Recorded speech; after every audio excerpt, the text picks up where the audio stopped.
की online class में आपका हार्दिक स्वागत है। मैं आपको चैप्टर नंबर 15 करा रहा था। चैप्टर नंबर 15 में 4 पार्ट करा दिए थे। आज पार्ट नंबर 5 कराएंगे स्टूडेंट। इसमें आपको बताएंगे विचरण गुणांक। विचरण गुणांक हम किस तरह से निकालेंगे।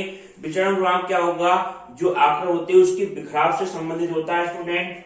विचरण गुणांक का फार्मूला क्या होगा, इसको सीबी से डिनोट करते हैं। सीबी बराबर कितना होगा, सिग्मा अपॉन एक्स बार गुणा 100। ये सिग्मा क्या है, सिग्मा हमारा मानक विचलन है। जैसे हमने प्रसरण निकाला था, प्रसरण का वर्गमूल जो होगा हमारा वो होगा मानक विचलन होगा स्टूडेंट। और एक्स बार क्या होगा, एक्स बार जो होगा माध्य होगा। ये हमने निकालने पिछली वाली एक्सरसाइज में सीखे थे 15.2 में कि प्रसरण मानक विचलन कैसे निकालते हैं और माध्य कैसे निकालते हैं। ठीक है, आज हम विचरण गुणांक निकालना सीखेंगे। बड़े विचरण गुणांक वाली श्रृंखला में अधिक विचरण या बिखराव होता है, उसमें बिखराव ज्यादा होता है, श्रृंखला कहते हैं अधिक बिखराव वाली श्रृंखला होती है। एवं कम विचरण गुणांक वाली श्रृंखला दूसरी से अधिक संगत होती है। और कम विचरण गुणांक वाली श्रृंखला से ये क्या होती है, अधिक संगत होती है स्टूडेंट। अगर कहीं पे क्या हो, दो श्रृंखलाएं, ठीक है, दो आंकड़े हैं और उसका क्या है, माध्य समान है, एक्स बार समान है, तो इस सीबी की तुलना किससे करेंगे। अगर कहीं पे ये समान हो स्टूडेंट, एक्स बार की वैल्यू समान हो, तो सीबी की तुलना किससे करेंगे, केवल मानक विचलन से तो करेंगे। जिसका मानक विचलन ज्यादा होगा वो सीबी, उसका सीबी क्या होगा, अधिक होगा स्टूडेंट। जैसे पहली श्रृंखला है CB1 और CB2 और सिग्मा अपॉन एक्स बार, ये हमारे समान है, ये 1 और 2।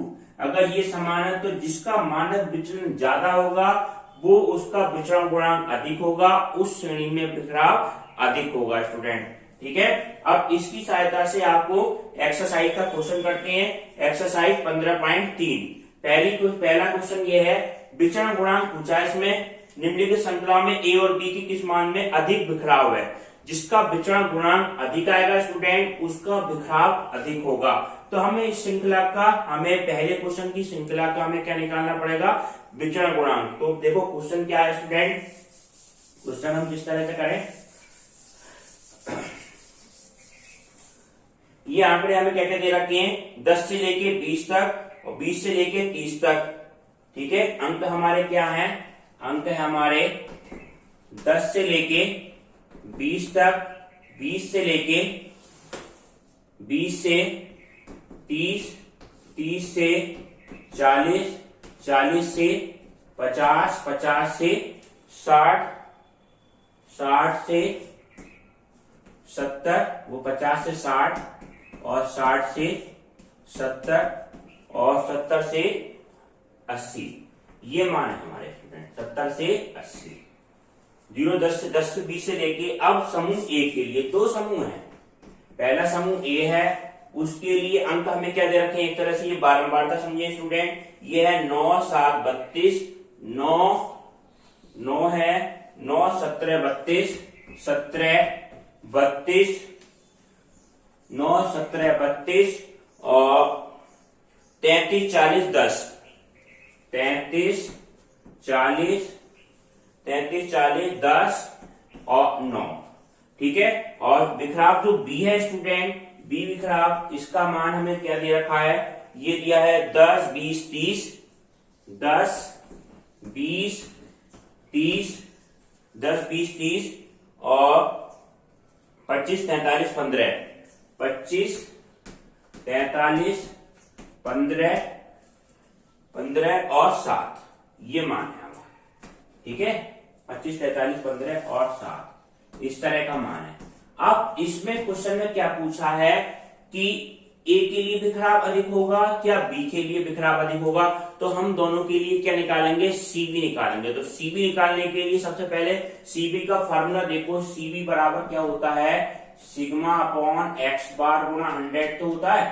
तो हमें क्या निकालना पड़ेगा स्टूडेंट, मानक विचलन निकालना पड़ेगा। पहले अंक ए के लिए निकालेंगे, फिर अंक बी के लिए, फिर माध्य निकालेंगे स्टूडेंट। माध्य और दोनों का सीबी निकाल के हम तुलना करेंगे। जिसका सीबी का मान विचरण गुणांक अधिक होगा वही उसमें श्रृंखला में अधिक बिखराव होगा। ठीक है स्टूडेंट, तो सबसे पहले हम क्या देखेंगे, समूह ए के लिए सारणी बनाते हैं। समूह ए के लिए तो अंक हमारे क्या है, बारंबारता वाली टेबल हमारी क्या है स्टूडेंट, ये है 10 से लेके 20 तक, 20 से लेके 30 तक, 30 से 40, 40 से 50, 50 से 60, 60 से 70, 70 से 80, ये मान है स्टूडेंट। अब इसका सबसे पहले हम क्या निकालेंगे, माध्य निकालना पड़ेगा, एक्स बार निकालना है। तो एक्स बार का जो पिछली एक्सरसाइज में सिखाया था वो इसी मेथड से निकालेंगे स्टूडेंट। सबसे पहले आप इसका क्या निकालें, मध्य बिंदु निकाल लें। 10 और 20 का मध्य बिंदु आपका क्या होगा, दोनों पदों को जोड़ें और 2 से डिवाइड कर दें स्टूडेंट, कितना आ गया, 15 आ गया। ऐसे इसका मध्य बिंदु कितना आ जाएगा, 25 आ जाएगा। इसका मध्य बिंदु कितना आएगा स्टूडेंट, 35। दोनों को जोड़ के 2 से डिवाइड कर देंगे, 45, 55, 65 और 75। ये इसके क्या आ गए, एक्स आई के मान आ गए।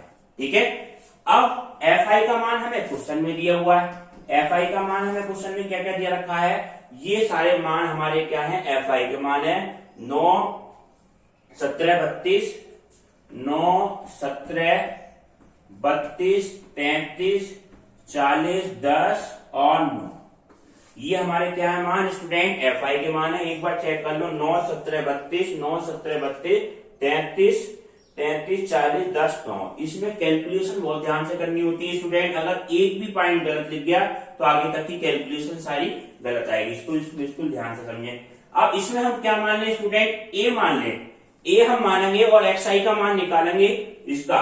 इसमें हम क्या मान लें स्टूडेंट, ये मान लें कि 45 हमारा क्या है, ए के बराबर है। कल्पित माध्य विधि से इसका क्या निकालेंगे, माध्य निकालेंगे। तो हमने क्या मान लिया, इसको ए के बराबर माना। और वाई आई या डी आई कैसे लिख सकते हैं आप स्टूडेंट, तो ये क्या मान आएगा, एक्स आई माइनस ए अपॉन एक्स। ठीक है, इससे हम डिवाइड करें, एक्स आई क्या होगा 15, 15 माइनस 45 कितना हो जाएगा स्टूडेंट, 20, वो 30 हो जाएगा मान। 45 माइनस 15, 45 और 15 0, 30 हो गया। 30 को हम डिवाइड किससे कर रहे हैं स्टूडेंट, माइनस का आएगा क्योंकि उल्टा कट रहा है, 10 से डिवाइड कर रहे हैं, जो वर्ग अंतराल है वो डिवाइड। तो ये क्या मान आएगा, माइनस का 3, यह -3 आ गया। 25 माइनस 45, माइनस का 20 बचेगा, 2 से डिवाइड करके माइनस का 2, माइनस 1, 0, 1, 2 और 3, ये मान आ गया वाई आई का। ठीक है, अब हम क्या निकालेंगे स्टूडेंट, वाई आई का, F I by I, F I Y I, ये मान निकालवा। एफ आई बाई आई का मतलब क्या होगा, 9 तिया 27, माइनस के 27, माइनस के 34, माइनस 32, 0, 40, 20, 27, ये मान है। ठीक है, 40, 20, 60 और 60, 70, 80, 87 आ गए 87। और ये वाला मान कितना है स्टूडेंट, 7, 27 और 34 और 32, 7, 4, 11, 12, 13, 3, 3, 6, 3, 3, 9, 93 आ गया माइनस का 93 और 87 कितना बचेगा, माइनस का 6 बचेगा। ठीक है, ये वैल्यू आपकी फाइनल वैल्यू आ रही है आपकी माइनस के 6। कैलकुलेशन बहुत ध्यान से करना, F I into by I का मान आ गया -6। ठीक है, हम क्या निकाल लें अब, इसका माध्य निकाल लें, या पहले आप वैल्यू बाई आई की स्क्वायर की वैल्यू और निकाल लें, दोनों वैल्यू एक साथ निकाल लेंगे। बाई आई स्क्वायर का मतलब क्या होगा स्टूडेंट, जो भी आपने इसका वर्ग करके यहाँ लिखेंगे, यहाँ पर कितना आएगा स्टूडेंट, 9, 4, 1, 0, 1, 4, 9, ये मान आया। अब क्या करेंगे, एफ आई और बाई आई का होल स्क्वायर, एफ आई और बाई आई का होल स्क्वायर। तो ये वैल्यू आपकी क्या होगी स्टूडेंट, 9 ने 81, 17 चौका 68, 32, 0, 40, 40 और 9 ने 81। ठीक है, इन सबको ऐड कर दो, 9, 2, 11, 12, 1, 9 और 6, 15, 16, 17, 18, 18, 4, 22, 22 और 4, 26, 26 और 8 कितने हो गए, 26 और 8, 34, 342। ठीक है, ये मान आपका कितना आया, 342। ये मान आपका क्या है, सिग्मा एफ आई और बाई आई का होल स्क्वायर। ठीक है स्टूडेंट, अब हमें क्या निकालना, प्रसरण निकालना है। तो प्रसरण के लिए फार्मूला क्या होता है, पहले मानक विचलन निकालने, वर्गमूल निकालेंगे वो तो एक ही बात है, मास और मानक विचलन। तो प्रसरण निकालें आप, माध्य निकालें, माध्य का मान कितना होगा स्टूडेंट, आप देखिए स्टूडेंट, इसका केवल प्रसरण निकालने हैं आप। प्रसरण क्यों निकालने हैं, जो कि विचरण गुणांक निकालते हैं सिग्मा अपॉन एक्स बार गुणा 100। तो इसमें ये दोनों टेबल है ए और बी का मान, इसके लिए एक्स बार का मान क्या आएगा, समान आएगा। समान क्या आएगा स्टूडेंट, वर्गांतराल हमारे समान है, वर्गांतराल समान है, और इस दोनों पदों का ए और बी के बारंबारता का योगफल कर रहे हैं, तो वो क्या आ रहा है, समान आ रहा है स्टूडेंट। तो माध्य तो हमारा क्या आएगा, समान आएगा। तो केवल क्या निकालने हैं आप, मानक विचलन यानी कि सिग्मा का मान निकाल लें। सिग्मा का मान निकाल लेंगे तो उससे ही हम आपकी तुलना करेंगे, पूरी सीबी का मान निकालने की जरूरत नहीं पड़ेगी स्टूडेंट। तो प्रसरण के लिए क्या फार्मूला बताया था, इससे ही हम बाद में वर्गमूल ले लेंगे। प्रसरण का फार्मूला क्या होता है स्टूडेंट, एच का square sigma F I by I square upon N minus sigma F I by I का होल स्क्वायर बटे एन का होल स्क्वायर। इस तरह से निकाल लेंगे। Sigma F I by I का स्क्वायर कितना निकाला है स्टूडेंट, हमने 342 निकाला है, और sigma F I by I का मान कितना, -6 अपॉन एन का होल स्क्वायर। तो 342 बटे 150, ये क्या है, 150 क्या है, बारंबारताओं का योगफल है स्टूडेंट।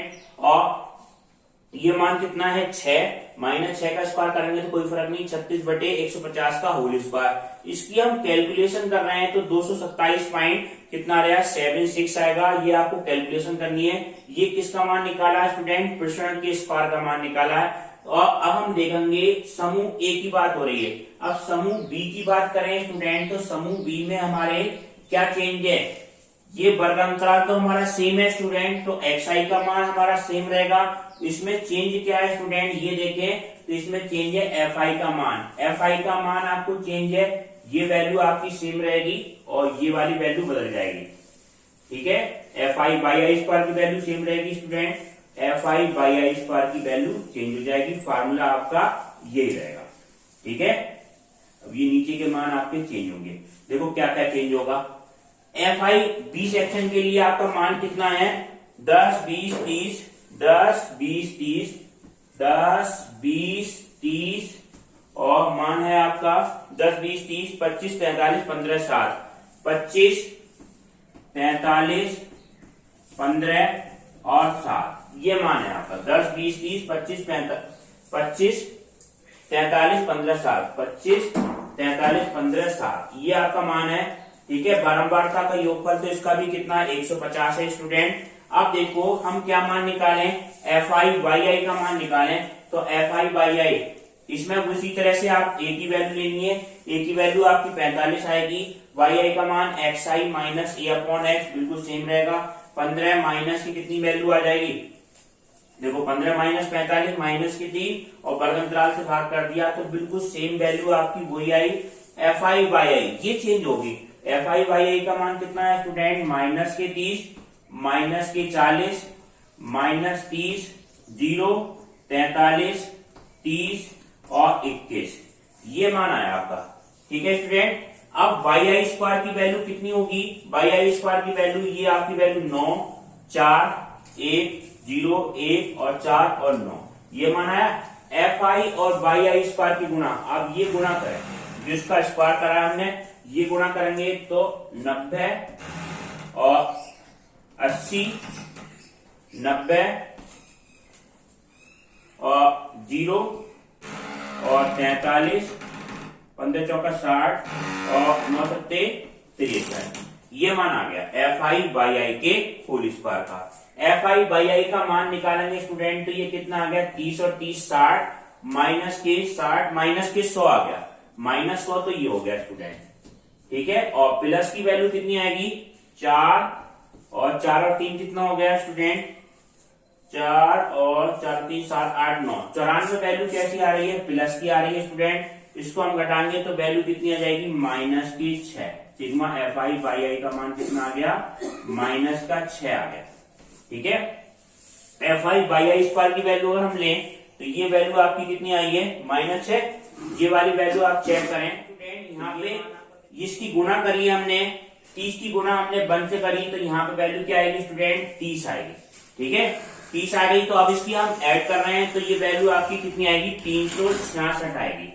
ठीक है, ये बात का गुणांक का एक एक वैल्यू का बिल्कुल ध्यान रखना होता है स्टूडेंट। 366 उठ गया। फार्मूला आपका वही रहेगा प्रश्न के लिए, एच का square sigma F I by I square बटे N minus sigma F I by I upon N का होल स्क्वायर। ठीक है, यहाँ पे क्या है, होल स्क्वायर। तो एच स्क्वायर तो हमारा वर्ग अंतराल कितना है, 10, तो इसका मान तो कितना आ जाएगा, 100 आ जाएगा स्टूडेंट।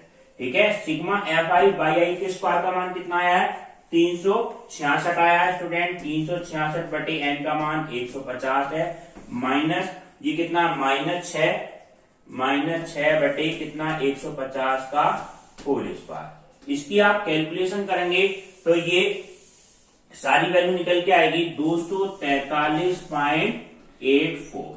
ठीक है, 243.84। ये किस समूह के लिए निकल के आई है, समूह बी के लिए। अब आप देखें समूह ए के लिए क्या निकल के आएगी, बिल्कुल सिंपल कैलकुलेशन है, केवल हमने प्रश्न निकाला है। अब समूह ए के लिए क्या निकल के आया था, ये तो समूह बी के लिए, ऐसे लिख दे समूह बी के लिए।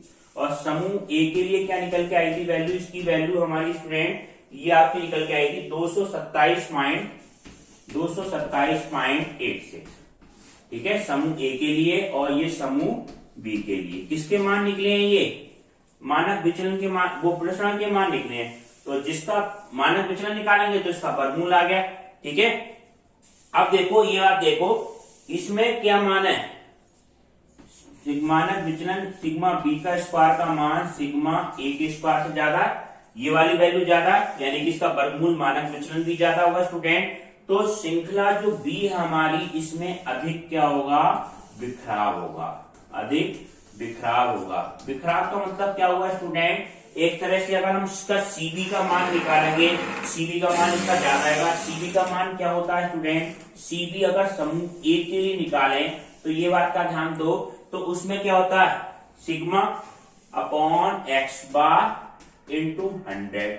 अब दोनों समूह के लिए एक्स बार का मान तो समान है, 100 तो कांस्टेंट है हमारा, ये कांस्टेंट हो गया एक तरह से दोनों समूह के लिए। सिग्मा बी के लिए भी क्या हो गया, ये दोनों मान हमारे सेम रहेंगे गुणा 100। बस चेंज किसमें होगा, मानक विचलन के मान में चेंज होगा। जिसका मानक विचलन ज्यादा होगा स्टूडेंट तो उसका सीबी का मान ज्यादा होगा। तो मानक विचलन किसका ज्यादा है, बी वाले का ज्यादा है। तो सीबी अगर हम कहें, सीबी बी समूह के लिए, सीबी अगर हम बी समूह के लिए कहें तो वो मान क्या आएगा स्टूडेंट, वो ज्यादा आएगा सीबी ए समूह के लिए, इससे ज्यादा आएगा। इसलिए हम कह सकते हैं स्टूडेंट कि बी समूह का बिखराव ए समूह के बिखराव से क्या होगा, ज्यादा होगा। ठीक है स्टूडेंट, इस तरह के क्वेश्चन आपको करने हैं। पिछली वीडियो में आपको माध्यक के सापेक्ष माध्य विचलन, माध्यक के सापेक्ष माध्य विचलन, वो आपको सब तैयार करने हैं। इस तरह के आपको क्वेश्चन और भी करने हैं। ठीक है स्टूडेंट, अब नेक्स्ट क्लास इसके अगले पार्ट में कराएंगे। HW के क्वेश्चन आपको PDF से करने हैं।